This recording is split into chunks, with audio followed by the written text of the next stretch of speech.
El Señor te bendiga.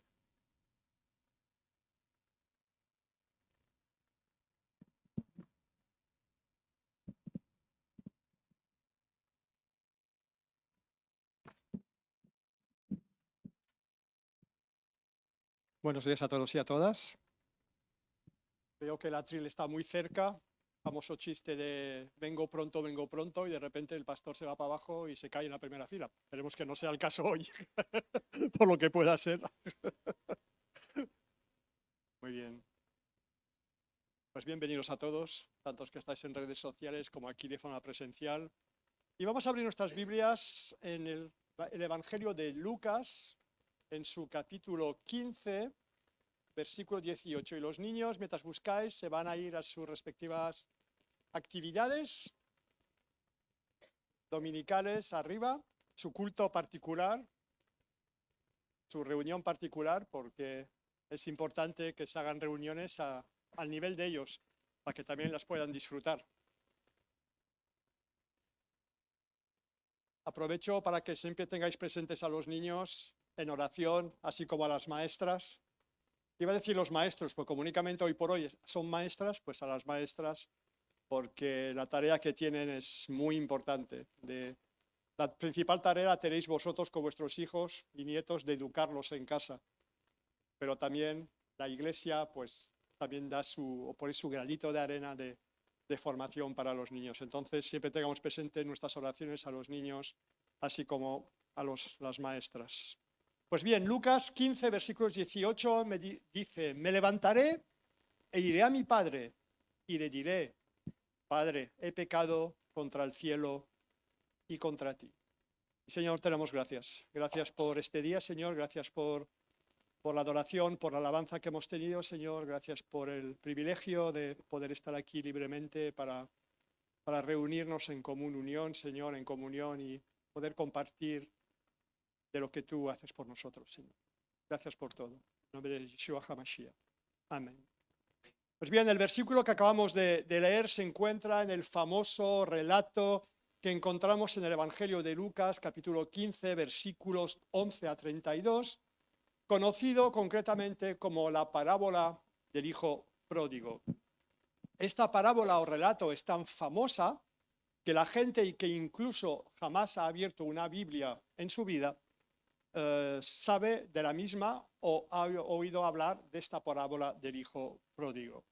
De hecho, cabe destacar que Jesús durante su ministerio usó en numerosas ocasiones parábolas para compartir los mensajes que él quería atraer. De hecho, la palabra parábola, según la definición de la RAE o Real Academia Española de la Lengua, significa literalmente narración de un suceso fingido de que se deduce con comparación o semejanza una verdad importante o una enseñanza moral.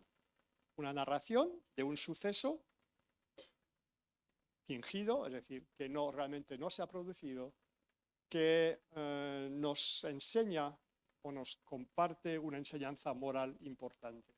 De hecho, la parábola del hijo pródigo se encuadra junto a las parábolas de la oveja perdida y de la moneda perdida, todas ellas situadas en el mismo capítulo 15 de Lucas, en una trilogía que recibe el nombre o denominación tradicional de parábolas de la misericordia o parábolas de la alegría, ya que caracterizan la figura y el mensaje misericordioso de Jesús, tal como lo muestra el evangelista en dicho capítulo.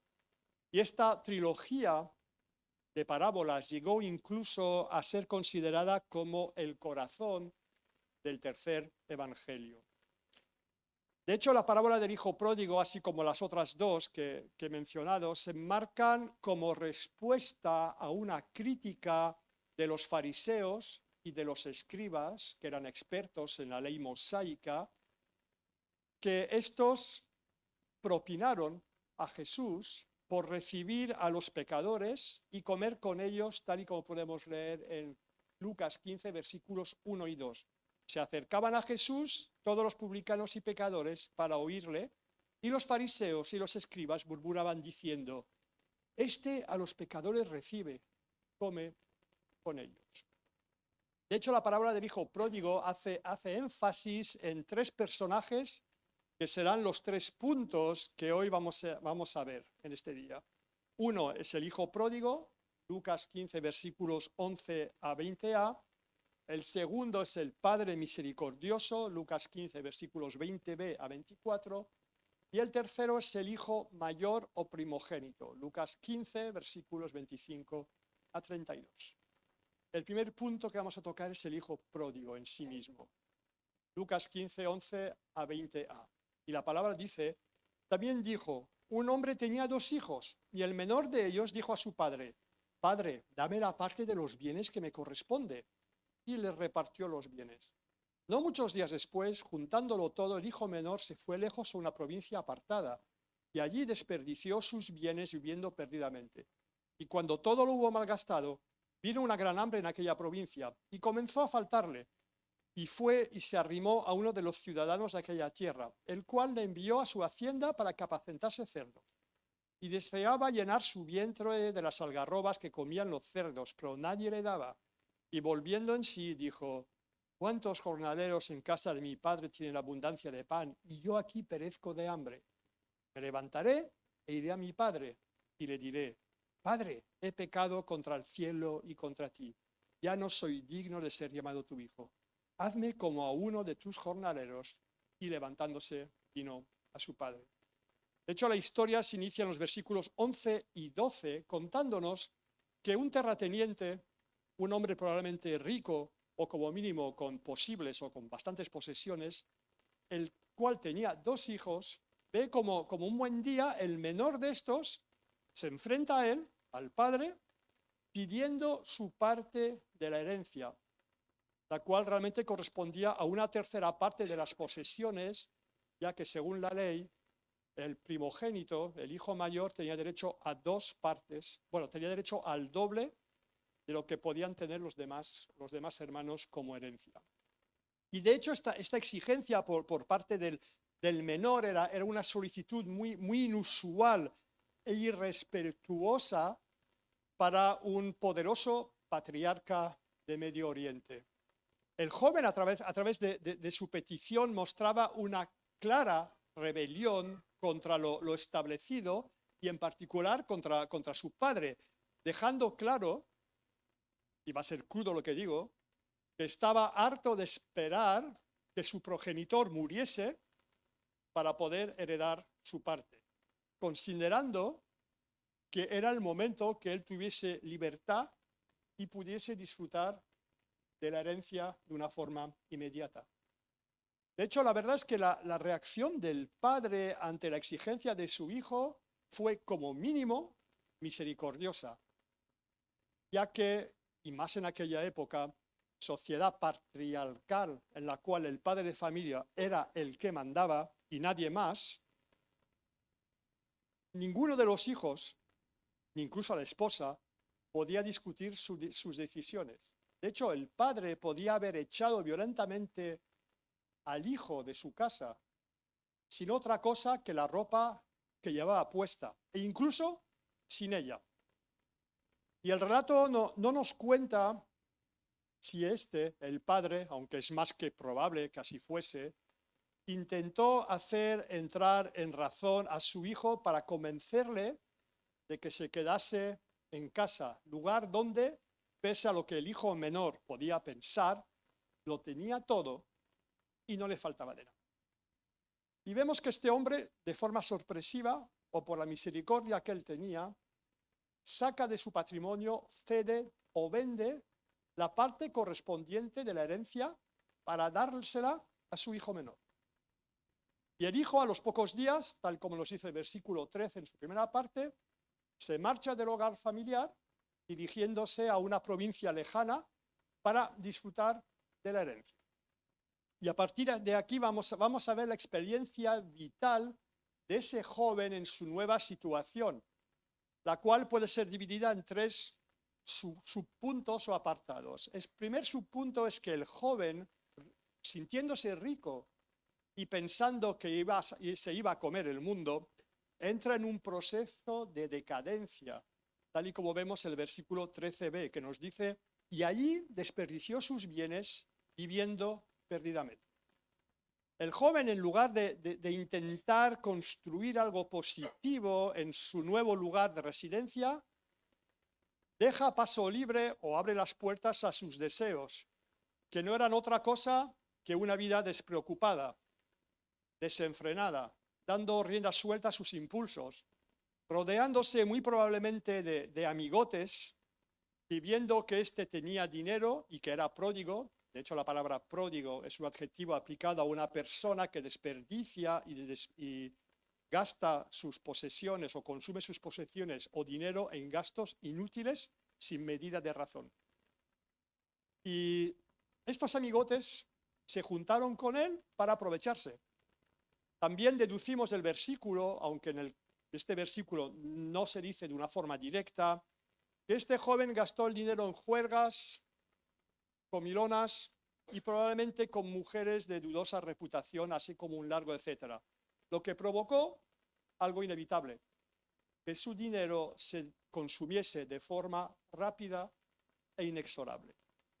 Y el segundo subpunto, tal como podemos ver en los versículos 14 a 16, es que muy rápidamente a este joven le llegó la escasez, a lo que se añadió una gran hambruna en la zona, lo que le llevó a la miseria, desapareciendo, como no se podía esperar otra forma, y como por encanto, todos los amigotes que se habían aprovechado de él, dándole les la espalda, ya que al joven ya no le quedaba dinero, lo cual ya no tenía ningún interés. Hasta tal punto llegó la profundidad de la caída del chico, que se vio obligado a cuidar cerdos para sobrevivir.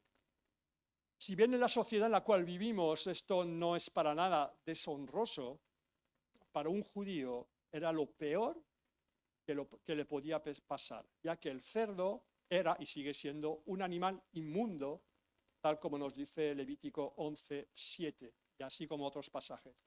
Llegaba a tal punto la inmundicia del cerdo para un judío, que es que no podía ni siquiera criarlo. Y su miseria llegó a tal punto, su miseria fue tal, que deseaba comer los mismos alimentos, o sea, algarrobas, que comían los cerdos para poder llenar su estómago. Pero esta experiencia nefasta llevó al joven al tercer subpunto, la recapacitación y arrepentimiento, tal como se nos narra en los versículos 17 a 19. Este se dio cuenta de su realidad, de que había sido un necio, abandonando la casa del padre, y que estaba pagando las consecuencias de sus actos, rememorando que en la casa de su progenitor incluso los sirvientes vivían y comían mejor que él. Y este podría haber tomado la postura de rebelarse contra el mundo, contra la sociedad, e incluso bajo su punto de vista haberse rebelado contra Dios, culpándole, como hace muchísima gente hoy en día, de una situación que él mismo había provocado. Pero es tan fácil culpar a Dios de lo que nosotros provocamos, pues podía haber llegado a eso. Pero el joven toma la sabia decisión de regresar a casa arrepentido de sus errores por haberse enfrentado a su padre, exigiendo algo que no le correspondía en ese momento. Y el arrepentimiento de ese joven realmente era un arrepentimiento sincero. No pretendía nada de su padre.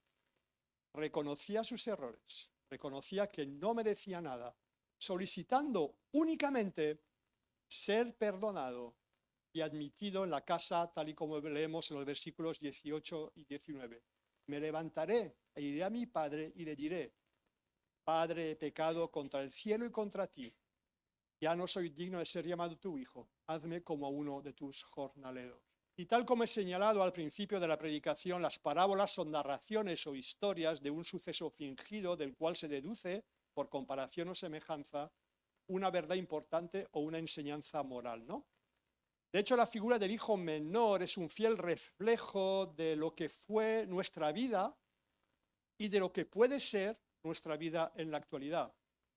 Como consecuencia del pecado, de nuestros errores, cada uno de nosotros, sin excepción, nos levantamos espiritualmente contra el Padre, contra Dios, y pedimos una parte de la herencia que no nos correspondía todavía, para usarla a nuestro antojo, según los deseos de nuestro corazón, marchando espiritualmente hacia una provincia lejana, para estar cuantos más alejados de Dios, mejor, dándoles la espalda y viviendo realmente según nuestro antojo, según nuestras propias reglas, creyendo que esto no iba a tener consecuencia para nuestras vidas. Pero tal y como le pasó al joven, la miseria espiritual llegó y puede llegar a marchas forzadas en nuestras vidas, cayendo en lo más bajo, en la impureza, en el cieno o barro espiritual, aunque tal vez no lo veamos así. Y al final llegaremos a compartir nuestra vida con lo abominable, al igual que el hijo pródigo, que tuvo que cuidar cerdos y codiciaba lo que ellos comían para poder alimentarse. Pero aquí, tal como pasó con el joven, existen dos posibilidades o caminos, y eso tiene un nombre muy teológico: libre albedrío. Dicho de otra manera, posibilidad de escoger. Puedes optar por seguir la vida que llevas, la cual te conduce irremediablemente a la destrucción espiritual, pese a que materialmente te pueda ir bien, o puedes actuar como el joven, el cual recapacitó, se arrepintió, estando dispuesto a regresar a la casa del Padre, pedirle perdón, dispuesto a vivir ya no como un heredero, sino como un siervo que no tiene parte en la herencia. ¿Sabes? Gran verdad. Dios te ama. Y Dios quiere lo mejor para ti. Y esto se refleja en Juan 3:16. Porque de tal manera amó Dios al mundo, que dio a su Hijo unigénito, para que todo aquel que en él cree no se pierda, mas tenga vida eterna. Si todavía vives como ese hijo pródigo de la parábola, no habiendo tenido ese encuentro personal con el Señor Jesús, o si en algún momento fuiste creyente, pero te has apartado de los caminos del Señor, quiero que tengas claro, tanto si estás aquí o como nos ves por las redes sociales, que Dios te ama, quiere que te vuelvas a Él, que recapacites, que hagas teshuvá. Teshuvá es una palabra hebrea que significa literalmente retorno, lo que podremos traducir como arrepentimiento, volviendo o yendo a la casa del Padre. No dejes pasar tu oportunidad, la oportunidad que Dios te brinda. Estás a tiempo.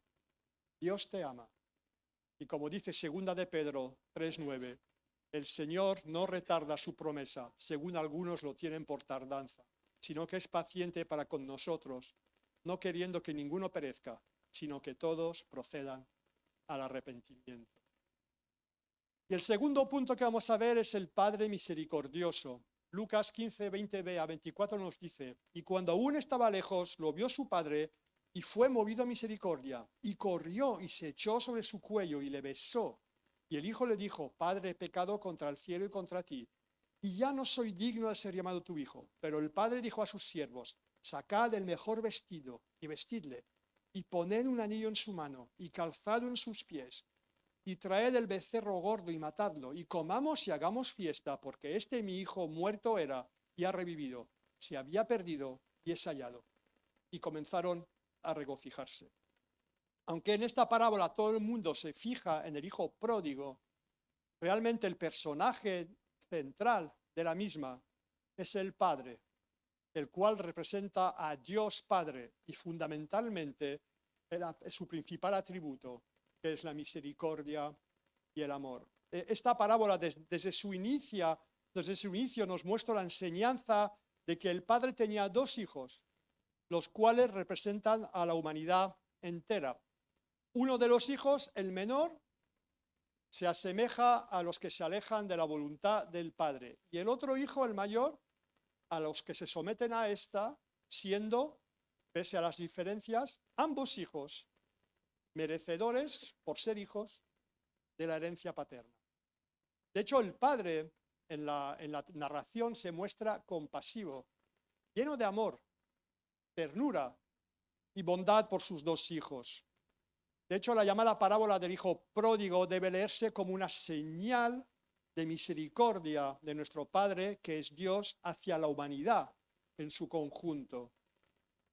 La parábola, la misericordia del Padre de la parábola se muestra en que, a pesar de que sabía o intuía lo que iba a ocurrir con el hijo menor, no le niega su petición de herencia y permite que éste se marche, pese a que hubiera podido impedírselo o echarlo de su casa sin más.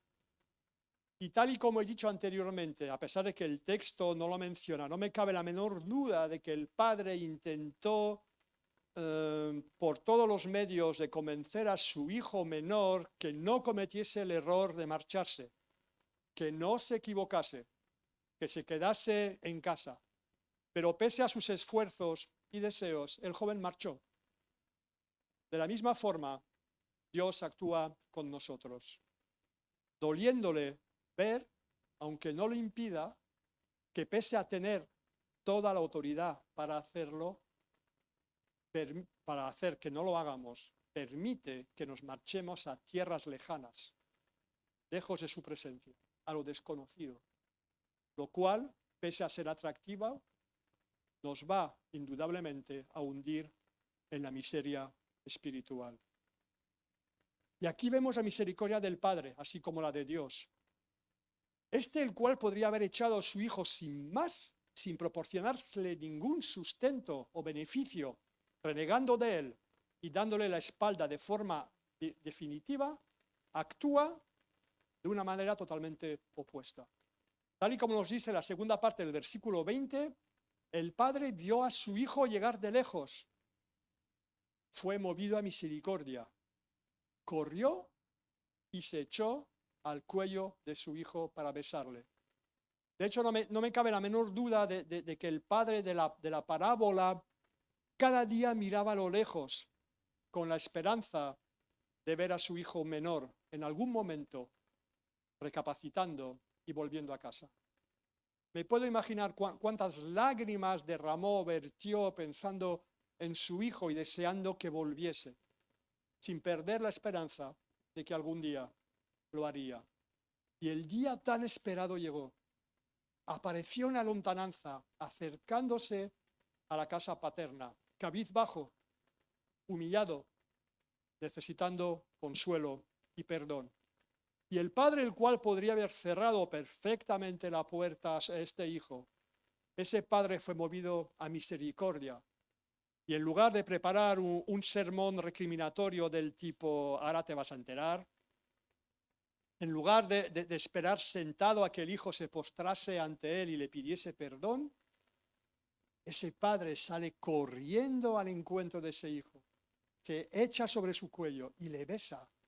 Es más, el versículo 21 nos muestra que el hijo menor, el cual estaba sinceramente arrepentido, pide perdón, pero el padre, que ve el estado de ese hijo, así como su sinceridad, no le dice nada. Lo único que hace es ordenar a sus siervos, tal y como vemos en versículos 22 a 24, pero el padre dijo a sus siervos, sacad el mejor vestido y vestidle, y poned un anillo en su mano y calzado en sus pies, y traed el becerro gordo y matadlo, y comamos y hagamos fiesta, porque mi hijo muerto era y ha revivido, se había perdido y es hallado.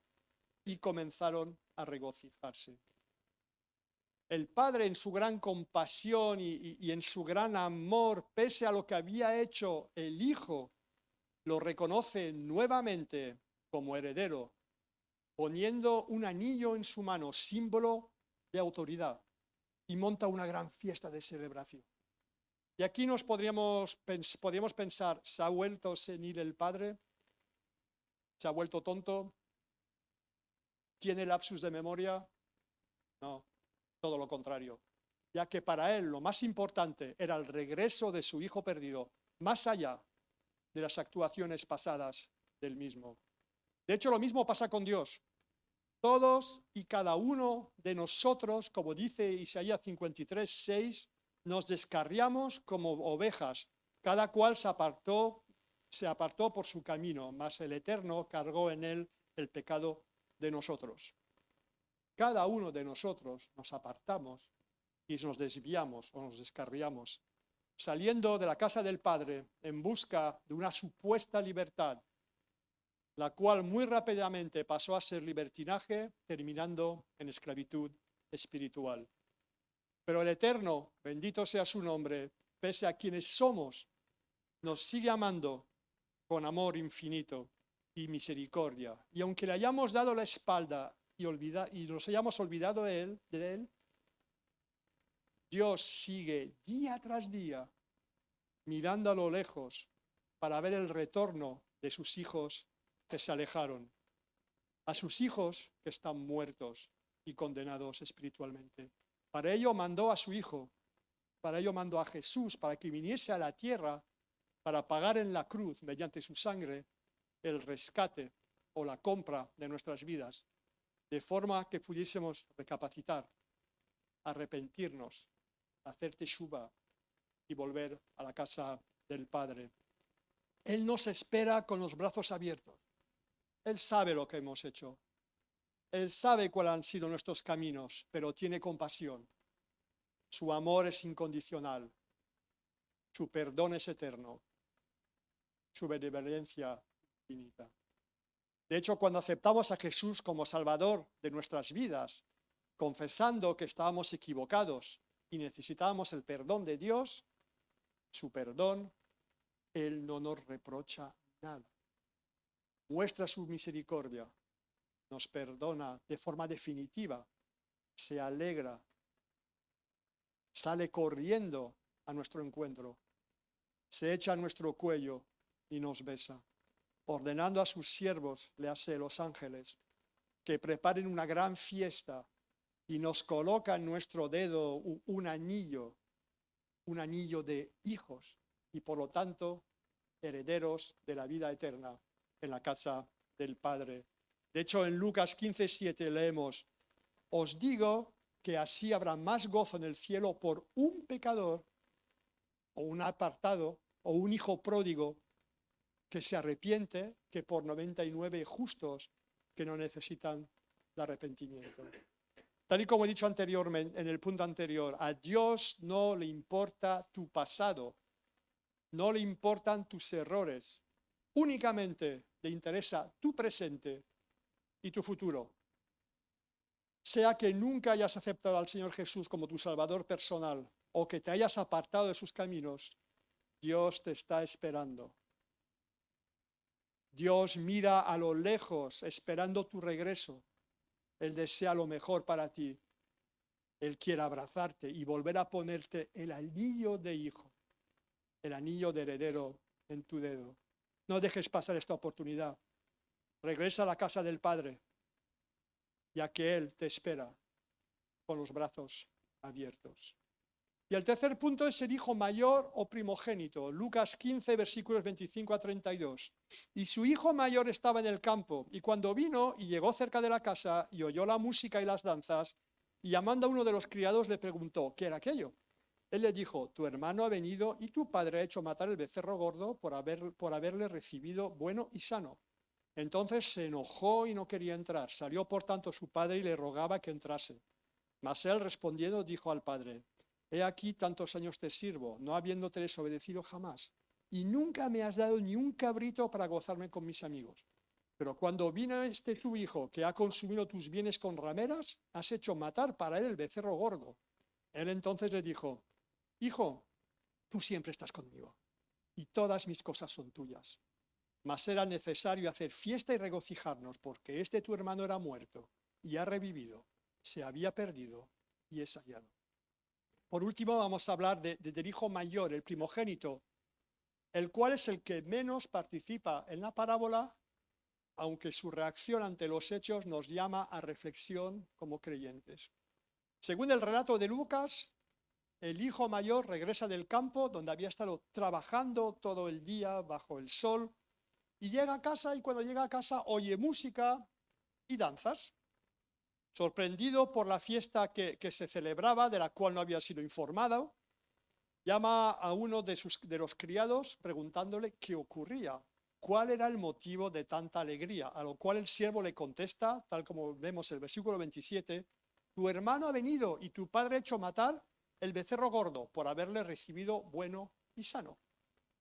Y al enterarse, se enoja, se pone furioso, negándose a participar en la celebración, por lo que el padre, al ser informado, salió para rogarle que entrase. Pero el hijo mayor, indignado, recalca y recrimina al padre, tal como dice los versículos 29 a 30. He aquí tantos años te sirvo, no habiéndote desobedecido jamás, y nunca me has dado ni un cabrito para gozarme con mis amigos. Pero cuando vino tu hijo que ha consumido tus bienes con rameras, has hecho matar para él el becerro gordo. De hecho, el becerro gordo era un becerro o un animal que se cebaba, que se engordaba y que se reservaba para momentos especiales, celebraciones especiales, ¿no? Y ante la negativa del hijo primogénito al entrar en la fiesta, el padre, entendiendo la reacción de su hijo mayor, porque el padre tampoco era tonto, su indignación le contesta amorosamente en el versículo 31, diciéndole, hijo, tú siempre estás conmigo y todas mis cosas son tuyas. De hecho, el padre en su contestación reconocía el trabajo y fidelidad y lealtad de su hijo primogénito, al tiempo que el versículo 32 pedía a su hijo mayor, sin quitarle su parte de razón, ya que sus acusaciones eran más que probablemente fundadas, aunque injustificadas, el uso de misericordia hacia su hermano menor, manifestando, mas será necesario hacer fiesta y regocijarnos, porque tu hermano era muerto y ha revivido, se había perdido y es hallado. Dejando clara la importancia de que pese a lo que hubiese hecho, pese a lo que hubiese ocurrido, pese a haber malgastado su parte de herencia, el arrepentimiento del hijo menor y el perdón era lo más importante, ya que había vuelto a casa. Esta parábola, desde su inicio, tal como he dicho en el punto anterior, refleja la enseñanza de que el padre tenía dos hijos, ambos representando a la humanidad en su conjunto. Uno de los hijos, el menor, se asemeja a los que se alejan de la voluntad del padre, y el otro hijo, el mayor, a los que se someten a esta, siendo, pese a las diferencias, ambos merecedores por ser hijos de la herencia paterna, aunque también merecedores de ser desheredados si se alejan o no entran en la voluntad del padre. De hecho, el verdadero sentido de este personaje del primogénito o hijo mayor es mostrar cómo los fieles a Dios también pueden caer en el pecado, y concretamente, en este caso, en los celos. Y este relato representa muy bien a los fariseos y escribas, a los que Jesús reprendía por las críticas que estos vertían contra él por comer con publicanos y pecadores, tal como hemos leído en los versículos unidos. El hijo mayor representa a los hijos de Dios que se consideran a sí mismos justos y fieles y que afirman someterse en todo a la voluntad del Padre, reprochándole su benevolencia hacia su hermano en comparación por lo que ha hecho, ¿no? Reflejando que su obediencia es la obediencia del mayor. No era una obediencia pura y limpia, sino que reflejaba o tenía como mínimo un móvil interesado. De hecho, el hijo pródigo mostró una actitud humilde de arrepentimiento por su forma de actuar, reconociendo y aceptando en su interior el amor inmerecido que le brindaba su padre, mientras que el hijo mayor, a través de su actitud, se autojustifica presentando sus propios méritos en los sacrificios, en el voluntarismo, en cuanto le costaba trabajar en la casa del padre, al tiempo que juzgaba de una forma inmisericordia o sin misericordia a su hermano por lo que había hecho, saliendo a flote sentimientos de celos, egoísmo, envidia y rencor. Y en este tema debemos tener mucho cuidado que nuestra actitud no sea como la del hijo mayor. Cuidado con no justificarnos a nosotros mismos por considerarnos mejores que los demás por el servicio que brindamos o por los años que llevamos en los caminos del Señor. A nuestras iglesias o comunidades acuden y deseamos que acudan multitudes de hijos pródigos espirituales, arrepentidos y hastiados de su vida pasada, los cuales anhelan regresar a la casa del Padre y ser considerados como hijos.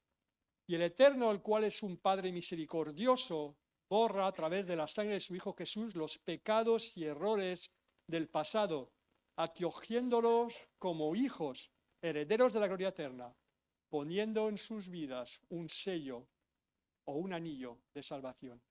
Y allí viene donde debemos tener mucho cuidado, de no comportarnos como el hijo mayor de la parábola.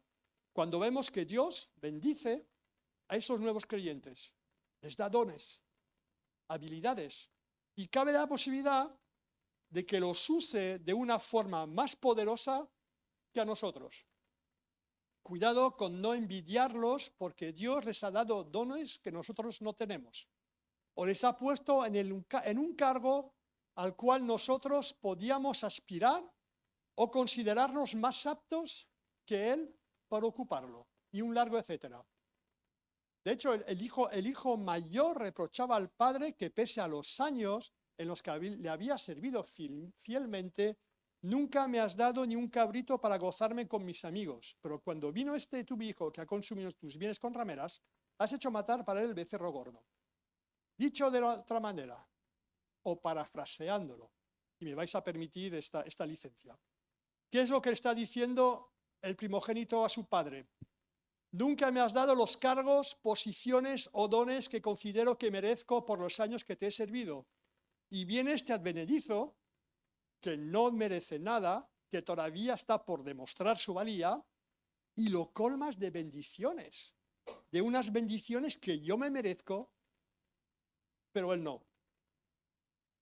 Siendo la respuesta amorosa que Dios le da la siguiente, y esperemos que Dios no nos tenga que dar a nosotros como creyentes esa respuesta.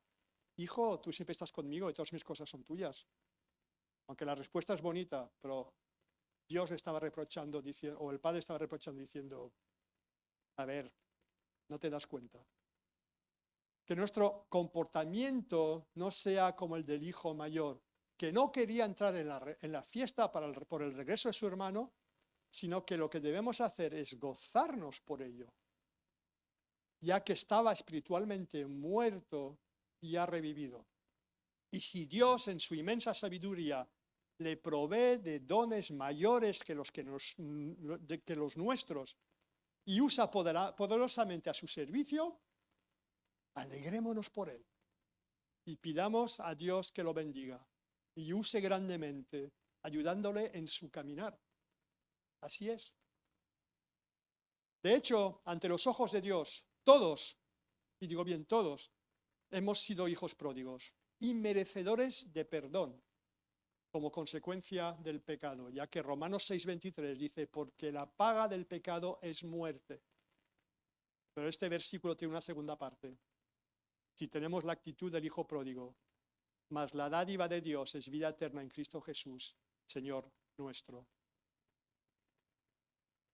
Dios, Padre misericordioso, en su amor, en su infinito amor, nos reconcilió con Él a través de la sangre de Jesús en la cruz.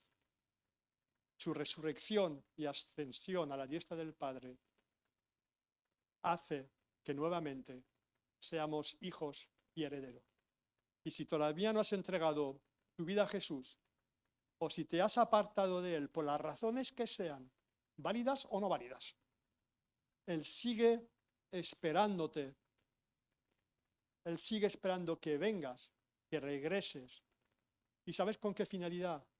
Para salir corriendo a tu encuentro, para abrazarte, para acogerte como el hijo amado que eres para Él y poner un anillo de salvación en tu mano.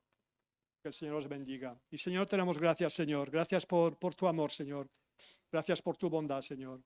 Gracias porque tú eres ese Padre misericordioso, Señor. Y gracias porque sabemos que tú diste a tu Hijo por nosotros para reconciliarnos contigo, Señor.